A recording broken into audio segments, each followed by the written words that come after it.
I'm Stacy DeKeyser, and I wrote How to Catch a Polar Bear. It's a story that's very loosely based on a true story, and it's about a 12-year-old kid named Nick and his best pals Ace and Penny. When a polar bear escapes from the local zoo and goes for a walk right in their neighborhood, the three pals decide they need to solve the mystery of how Frosty got out. So they make a plan. Nick decides to get a job at his uncle's frozen custard cart at the zoo, and Ace and Penny decide to share a paper route. That way, with Nick at the zoo every afternoon and Ace and Penny out in the neighborhood every morning, if Frosty gets out again, they'll be ready. So I'd like to read to you a chapter from How to Catch a Polar Bear. I couldn't believe my good luck. In one long day, the summer had gone from the worst ever to the best ever. Penny and Ace could have their dumb paper route. I had Sparky's frozen custard cart at the zoo. If anyone was going to see an escaped polar bear or any other excitement involving wild animals, it'd be good old Nick Sparakis with a front row seat. To celebrate, I got a chocolate cone for the road. Then we all said so long to Uncle Sparrow and Southside Lenny and headed home for supper. Ace made a face as we walked. How can you eat that stuff?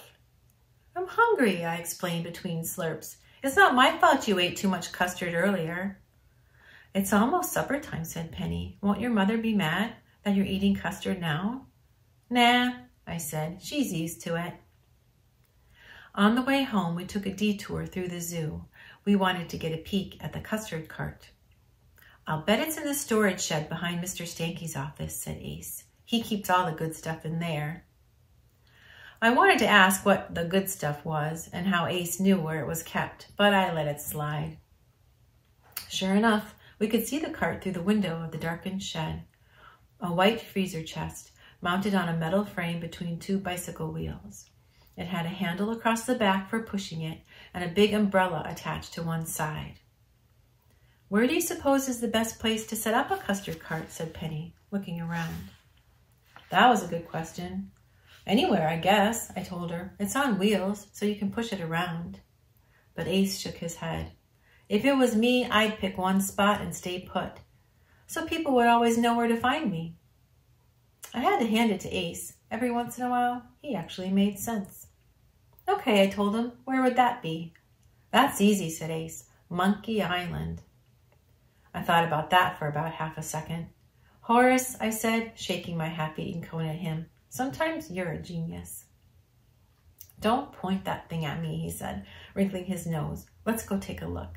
So we walked over toward Monkey Island. We found a patch of grass near the main zoo entrance in the shade of a big tree. We could see Frosty's enclosure in one direction and the snack pavilion in the other direction. And there was Monkey Island across the path. Everyone who visited the zoo would end up in this spot sooner or later. And that meant everyone would see Sparky's frozen custard cart. Ace was right. It was the perfect spot. Look, said Penny, pointing down at the watery moat that surrounded the island. One little monkey is swimming this way. You're sure it can't climb out? She took a step back. Penny was still pretty new in town, so she wasn't used to being this close to the zoo animals. I explained it to her, the way the zookeeper had explained it to me and Ace one time. The moat is shallow where it touches the island, but it gets deeper here at the outer edge. The monkeys can't touch the bottom, so they can't jump out, and the wall is too smooth for them to climb. So there's nothing to worry about. At least there hasn't been anything to worry about since 1929, according to my ma. Penny leaned over the fence and reached toward the water. I can almost touch it, she said. Don't, said Ace. You might fall in. And those monkeys bite. I won't go into details right now, but let's just say he knew all this from personal experience. He nudged me as the little monkey swam closer. See if it likes frozen custard. Toss it a chunk of your cone. I shook my head. What if a zookeeper catches me? But that monkey was making a beeline toward us, and I could swear he was eyeing my cone. Just a tiny little chunk, said Ace. He looked around. No one's watching. I had to admit it was tempting. Now the monkey was swimming back and forth at the edge of the moat, looking up at us like we had the only food in the whole wide world. It was so close I could see 2 little dark patches of fur above its eyes, like fat eyebrows. It reminded me of Pop. Ace nudged me again. Come on, he looks hungry. She, said Penny. Huh? Penny pointed. That monkey is a girl. Both me and Ace squinted at that monkey. But to be honest, we weren't even sure what we were looking for. Half of it was underwater, for one thing. Besides, it's not like monkeys wear clothes or put ribbons in their hair. How do you know? Said Ace. Penny shrugged. I don't. I just decided that she's a girl. Okay, smarty, I told her. What's her name? Penny tilted her head and squinted at that little monkey, thinking. Finally, she said, her name is Maxine. Why? Why not? Girls, I don't get 'em. Just then, the last of my cone got snatched out of my hand and landed in the water of the moat. Ace, I didn't do it, which meant, of course, he did. Quick as lightning, Maxine the monkey reached out, grabbed the cone, and took a nibble. And then she squealed and tossed that cone right back over the fence. It almost hit Ace in the back of the head. What the heck, said Ace, while me and Penny snorted with laughter. I guess Maxine doesn't like custard, said Penny.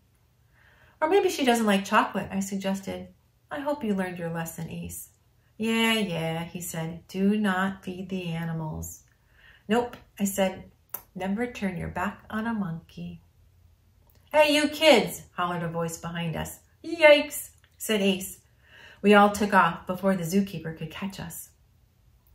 I should have been mad at Ace for almost getting us into trouble, but I couldn't help smiling as I ran home.